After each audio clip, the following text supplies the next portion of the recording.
Okay, तो हम लोग आज the fundamental unit of life को स्टडी करने जा रहे हैं। इसमें कुछ इम्पॉर्टेंट क्वेश्चन है MCQ के, उसको हम लोग देख लेते हैं। सबसे फर्स्ट जो है कहता है यहाँ पर which of the following is made into crystal. Crystal से कौन से बने होते हैं? ऑप्शन है आपका bacterium, an amoeba, a virus, a sperm. तो बाबू इसका आंसर हो जाएगा सी, अ वायरस। ठीक है, इसका आंसर हो जाएगा फर्स्ट का सी। ये जो होता है वो क्रिस्टल से बने होते हैं। सेकंड क्वेश्चन है अ सेल विल स्वेल अप। एक सेल जो होता है स्वेल अप कर जाते हैं, कब? पहला ऑप्शन दिया है the concentration of water molecule in the cell is higher than the concentration of water molecule surrounding the medium. दूसरा concentration of water molecule in the surrounding medium is high. देखिए swell तभी swell up करेगा जब बाहर का concentration medium का क्या होना चाहिए? हायर होना चाहिए, है ना, सेल के तुलना में, सेल के कंपैरिजन में। तो इस कंडीशन में ऑप्शन हम लोग बी से जाएंगे। ठीक है, नेक्स्ट क्रोमोसोम। बहुत आसान क्वेश्चन है, पूछा भी जाता कंपटीशन में वगैरह में कि क्रोमोसोम किससे बने होते हैं, तो आंसर हो जाएगा सी, DNA एंड प्रोटीन से मिलकर बने होते हैं। प्रोटीन में भी कौन सा? हिस्टोन प्रोटीन से मिलकर बना होता है। क्वेश्चन नंबर 4 में आइए, कहता है which of the following, which of these option are not a function of ribosome. Ribosome का इसमें से कौन सा काम नहीं है? तो पहला लिखा हुआ है it help in the manufacture. ये काम तो है, यहाँ पर देखिए फंक्शन लिखा हुआ है not a function of ribosome, इसलिए मैं उसको अंडरलाइन कर दूँगी नॉट। तो नोट में मतलब ये तो काम है, तो एक नंबर वाला तो हो नहीं सकता है सर। ठीक है, तो जिसमें इसमें 1 है वो तो छटा जाएगा, तो ये पहला ऑप्शन नहीं हो सकता, चौथा नहीं हो सकता। अब आइए it help in the manufacture of enzyme and it help in the hormone. हम लोग ऑप्शन नंबर किससे चले जाएंगे? तो इसका हम चले जाएंगे सी से चले जाएंगे। काहे कि ये प्रोटीन के साथ साथ एंजाइम को ही बनाते हैं, तो 1 और 2 तो हो नहीं सकता है। ठीक है, ओके, हम लोग क्वेश्चन नंबर 5 से मूव करते हैं। तो क्लियर हो गया ना? अब क्वेश्चन नंबर 5 से देखते हैं क्या कहता है। चलिए क्वेश्चन नंबर 5 में देखिए यहाँ मेंशन किया है कि which of these are not related to endoplasmic reticulum. इसमें से कौन सा जो ER से रिलेटेड नहीं है? फर्स्ट कहता है it behave as a transport channel. नहीं, ये तो बिहेव करता है प्रोटीन ER से, लिंक्ड है, बिकॉज आप जानते हैं कि एंडोप्लाज्मिक रेटिकुलम जो होते हैं उसमें प्रोटीन बनता है, बिकॉज वो राइबोसोम आकर अटैच कर जाते हैं। दूसरा काम रखा, देखिए क्या क्वेश्चन देखिए लिखा हुआ इट इज नॉट रिलेटेड, ध्यान रखिएगा नॉट। तो नॉट रिलेटेड ऐसे क्वेश्चन बहुत बार मिस्टेक करवाते हैं। ठीक है, चलिए it transport the material between various region in the cytoplasm, ये भी नहीं होगा। It can be the site for energy generation, yes, because note बोल रखा, तो ये ऑप्शन हम टिक कर सकते हैं, तो सी हो जाएगा 5 का।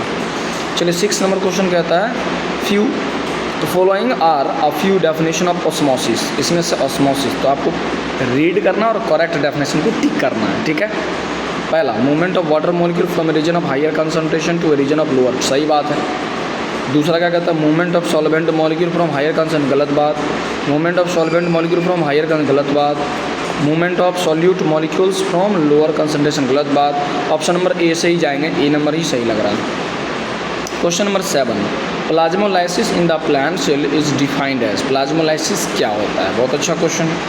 तो प्लाज्मोलाइसिस श्रिंकेज एंड कॉन्ट्रैक्शन कहीं पढ़ लीजिए, उसको टिक कर दीजिए। श्रिंकेज ऑफ न्यूक्लियस, नहीं, सी नहीं हो सकता है ना, सी नहीं होगा इसमें हो जाएगा आपका B, shrinkage of cytoplasm in the hypotonic medium, B number समझाएंगे 7 का। चलिए नेक्स्ट क्वेश्चन नंबर 8 क्या कहता है, which of the following is covered by single membrane. Single membrane से इसमें से कौन से होते हैं जो बने होते हैं? तो वैक्यूल होता है, बिकॉज माइटोकॉन्ड्रिया भी 2 मेम्ब्रेन से होते हैं, लाइसोसोम भी, है ना, लिखा है यहाँ सिंगल मेम्ब्रेन से, ध्यान रखिएगा, क्वेश्चन पढ़ा कीजिएगा। प्लास्टिड भी 2 मेम्ब्रेन से होता है। नेक्स्ट क्वेश्चन नंबर 9 की तरफ मूव करें। 9 नंबर का था फाइंड आउट द फॉल्स, गलत स्टेटमेंट को आपको अलग करना है। Golgi apparatus involve in the formation of lysosome, है ना, तो लिखा है यहाँ पर गोल्जी अपरेटस नहीं बनाते हैं। ऑप्शन नंबर 8 ठीक लग रहा है। न्यूक्लियस माइटोकॉन्ड्रिया प्लास्टिड, सबके पास ये बात तो सही है।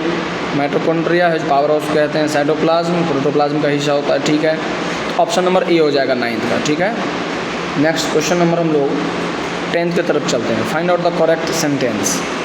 देखिए इसमें क्या लिखा है, एंजाइम, उसमें से करेक्ट आपको चुनना है। Enzymed packed in lysosome are made by ER, जो भी एंजाइम लाइसोसोम में रहते हैं ER के द्वारा बनाया जाता है, ये बात तो सही है। कहता है रफ इंडोप्लाज्मिक रेटिकुलम में smooth endoplasmic reticulum lipid and protein को बनाते हैं। नहीं, गलत लिख दिया, देखिए रफ बनाते हैं प्रोटीन को, रफ वाला जो होता है वो किसको बनाता है, प्रोटीन को, और स्मूथ वाले लिपिड को बनाते हैं, उल्टा लिख दिया, इसलिए ये भी नहीं होगा। Endoplasmic reticulum is related with the destruction of plasma membrane, ये भी गलत है, तो 10 का ए ही हो जाएगा। ठीक है, चलिए अब हम 11 नंबर से आगे मूव करते हैं, क्वेश्चन नंबर 11 से। क्वेश्चन नंबर 11 बोल रखा है which of the following play the crucial और डिटॉक्सिफाइंग। ये अच्छा क्वेश्चन है, एग्जाम में पूछे जाएंगे ये। ठीक है, तो यहाँ पर देखिए डिटॉक्सिफिकेशन का काम जो होता है स्मूथ इंडोप्लाज्मिक रेटिकुलम के द्वारा किया जाता है, जो कि हमारे लीवर में पाए जाते हैं, लीवर सेल के अंदर। ठीक है, नेक्स्ट क्वेश्चन नंबर 12 क्या कह रहा है, the protein and lipid essential for building the cell membranes are manufactured. तो प्रोटीन और लिपिड को बनाया जाता है किसके द्वारा, तो रफ इंडोप्लाज्मिक रेटिकुलम, ए हो जाएगा इसका आंसर, है ना। नेक्स्ट कहता था undefined nuclear regions of prokaryote. Undefined nuclear region of prokaryote का नाम क्या रहता है, आप लोग खुद भी कमेंट में लिख सकते हैं, ये हो जाएगा इसका आंसर, क्या हो जाएगा, डी हो जाएगा, न्यूक्लियोइड्स। क्वेश्चन नंबर 14 कह रहा है the cell organelles involve in the formation of complex sugar from simple sugar. तो सिंपल शुगर से कॉम्प्लेक्स शुगर यदि बन रहा है तो कौन सा, ये कौन किसके द्वारा किया जाएगा, ईआर नहीं कर सकते, राइबोसोम नहीं होगा, प्लास्टिड, ये गोल्जी अपरेटस के द्वारा किया जाता है। Question number 15 which of the following is not the function of vacuole. ये अच्छा क्वेश्चन है, पूछा जा सकता है एग्जाम में। कहता है कौन से फंक्शन नहीं है, स्टोरेज तो है ही, है ना, प्रोवाइडिंग टर्गिडिटी ये भी होगा, वेस्ट भी निकालता है, लोकोमोशन में मदद नहीं करते हैं, डी नंबर हो जाएगा। 16 नंबर क्या कहता है, amoeba acquire its food. Amoeba किसके जरिए फूड को एक्वायर करते हैं, मतलब कौन से प्रोसेस से। ऑप्शन है एक्जोसाइटोसिस, नहीं हो सकता, इंडोसाइटोसिस, ठीक है, ऑप्शन नंबर बी ठीक है, प्लाज्मोलाइसिस नहीं होगा, ऑप्शन नंबर बी ही होगा।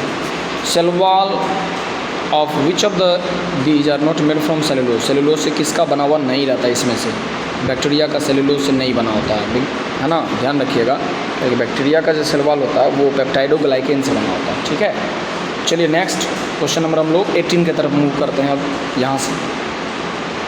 चलिए क्वेश्चन नंबर 18 क्या कहता है, silver nitrate solution is use to study. Silver nitrate solution से किसका स्टडी करते हैं, गोल्जी अपरेटस का स्टडी किया जाता है। ठीक है, organelles other than nucleus containing DNA, है ना, न्यूक्लियस के अलावा जिसके पास डीएनए मौजूद रहता है, माइटोकॉन्ड्रिया। ठीक है, ओके, लाइसोसोम, ये क्लोरोप्लास्ट होता है तो उसको भी टिक कर सकते थे। Kitchen of the cell, kitchen of the cell के नाम से कौन जाना जाए, क्लोरोप्लास्ट, है ना, सॉरी क्लोरोप्लास्ट, सी ऑप्शन से हम लोग जाएंगे। क्वेश्चन नंबर हम लोग किससे चले जाएंगे सर, सी से चले जाएंगे। चलिए, तो किचन में क्लोरोप्लास्ट हो जाएगा। ठीक है, okay. Next, lipid molecules in the cell are synthesized by. Lipid molecule कहाँ पर बनते हैं, ठीक है, कोई भी बता सकता है इसको। लिपिड मॉलिक्यूल के लिए स्मूथ इंडोप्लाज्मिक रेटिकुलम होते हैं, प्रोटीन के लिए रफ होते हैं। अच्छा, cell arises from existing cell, इसको किसने कहा था इस स्टेटमेंट को, ठीक है, इसको रोडोल्फ वर्चो साहब ने किया था, बी हो जाएगा। Cell theory was given by, cell theory Schwann and Schleiden साहब ने दिया था, ऑप्शन नंबर ए हो जाएगा। ठीक है, ओके। अब आगे मूव करें से 24 नंबर कहता है the only cell organelle seen in the prokaryotes. ये अच्छा क्वेश्चन एग्जाम में पूछा जाएगा, तो कौन सा ऑर्गेनेल है जो प्रोकैरियोट में पाया जाता है, राइबोसोम्स हो जाएंगे। 25 नंबर देखिए, तो organelles without a cell membrane, वैसा ऑर्गेनेल जिसमें कोई मेम्ब्रेन मौजूद नहीं रहती, ये भी पूछा जा सकता है क्वेश्चन, अच्छा क्वेश्चन है, राइबोसोम्स। चलिए अब लास्ट 3 क्वेश्चन बच गया है, ओके, 26, 27, 28 और 29। चलिए बस यहाँ पर समाप्त हो जाएगा। चलिए तब यहाँ से देखा जाए।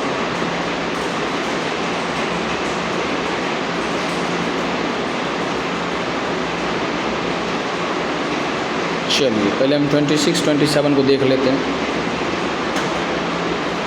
कहता है 1 माइक्रोमीटर में कितने मीटर्स होते हैं, 10⁻⁻6 कहीं दिख जाए आँख मूंद के मार दीजिए, क्या कि नैनो में -9 होते हैं और एंगस्ट्रम में 10⁻10 होते हैं। 27 लाइसोसोम अराइजेस फ्रॉम, लाइसोसोम किससे जन्म लेता है, ठीक है, याद रखिएगा, लाइसोसोम आर अराइजेस फ्रॉम, तो ये आंसर हो जाएगा गोल्जी अपरेटस। ठीक है, बी ऑप्शन से मिल जाएंगे, Golgi apparatus. Okay, next last question है 28 नंबर। 28 नंबर में देखिए क्या है, the living cell was discovered by, तो फर्स्ट लिविंग सेल जिसका डिस्कवरी किया था आप सभी जानते ही होंगे, एंटोन वैन लेवेनहुक के द्वारा। ओके, यहीं तक रहने देते हैं, good luck to you all. यहाँ से आगे हम लोग नेक्स्ट बात करेंगे।